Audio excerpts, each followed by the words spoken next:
Instead of deals in Davos, it's a deal back home at the center of attention with new immigration details tonight ahead of a deadline to protect those so-called dreamers, undocumented immigrants brought to the U.S. when they were young. NBC News has learned from senior White House officials the president would back a plan that gives a path to citizenship to 1.8 million of those dreamers, not just people protected under the current program, DACA, but also those who are eligible but never registered. That's a shift, and one the White House frames as a concession.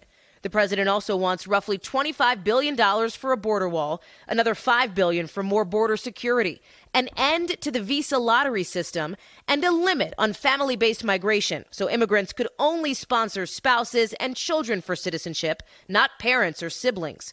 President Trump talking with CNBC today. I will consider that a great achievement to solve the DACA problem. It's been out there for a long time. These are good people. These are people that should be able to stay in this country.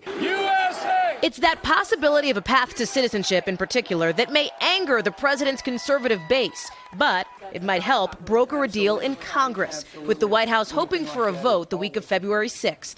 Chief of Staff John Kelly managing negotiations back in Washington, with the president overseas in this Swiss ski town more posh than populist. Today's been a very exciting day, a very great day, and great for our country. The president who ran railing against the global elite is now surrounding himself with them at his Davos debut, rubbing elbows and throwing some. Alongside Israel's prime minister, President Trump threatening to strip Palestinians of tens of millions of dollars in U.S. aid. That money's not going to them unless they sit down and negotiate peace.